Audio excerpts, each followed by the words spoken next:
Tucked under the trees directly across from the Winter Park Community Center is the Hannibal Square Heritage Center. This little gem is so much more than a museum about West Winter Park.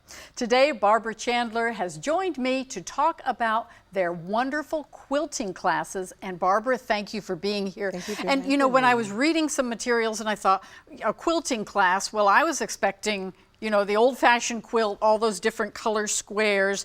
But Traditional this is quilting. Traditional quilting, Yeah. but this is an amazing program. This is so much more Yes, than it is. just quilting. Yes, it is. So tell us about this. Absolutely. The quilting class, which is led by Lauren Austin, it's called Story Quilters. And basically, there was such a huge interest after the very first quilting show that we had in about 2008, 2009. And it started to develop as people wanted to come in and be able to share and tell their stories, as the Heritage Center is known for, but finding a way to do that in the story quilting. Right. Now, people may not be familiar with Hannibal Square Heritage Center. So, you know, I mentioned it's a museum, but it is so much more. Yes, so much more. We like to define ourselves as a living museum. And basically, the Heritage Center is a repository of the African American history of Hannibal Square. So in that, there's also classes that are held there. And we also have the story quilting classes for seniors. It's intergenerational. Anyone who's interested in being able to tell their stories through quilting. And that's what I love about it. You call it story quilting. And you've brought some examples that we're going to show in a moment. But as I look at the ones that we have right here on the set, it's photos. That's so correct. Folks bring in, you know, not just maybe the material, but they'll bring in a person's photo, and then what happens from there? So basically, they bring in the photos, and then they're scanned onto a silk fabric.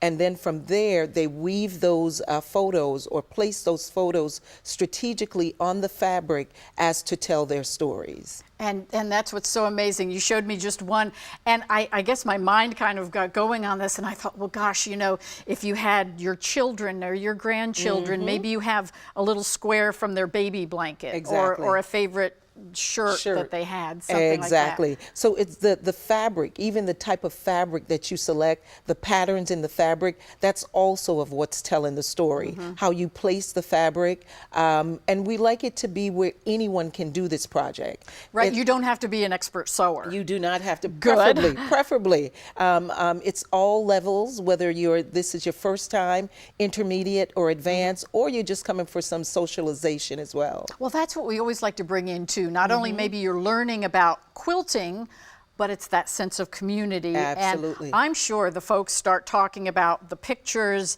and who's in the picture and what the situation was. Yes, that's absolutely how it happens. Everyone is able to share, whether it's photos of their parents, their children, their immediate family, extended family, and it starts to just create just a safe environment. Sure. So that's what we like. Oh, that's perfect. And again, it is that sense of, you know, they can tell their story. Story quilting. So, you know, it isn't just that physical, you know, sewing part of it. It's that recalling the memories. That is correct. It's recalling the memories, having the eye-to-hand coordination, and of course, these pieces are able to be transferred. And when I say transferred, passed down to generations. Yes. So that's the really other important part of this as well. And so now we get into kind of the details of it. Now, who can participate? When are the classes? How does this all work? Yes. So basically, who can participate? It's open to everyone. The majority of our participants right now ranges anywhere from maybe ages 50 to let's say 85. Wow. So they're able to come in, participate with us. This is the first Sunday of each month, and we start about from 10 to 2. And it's open to everyone. And what a great opportunity. And we'll have all the information on how folks can reach you to learn about these story quilts. So Barbara, thank you for stopping in. I am so impressed with the memory quilts your students are creating. Thank you. Thanks you so again. much, They're Carol. beautiful.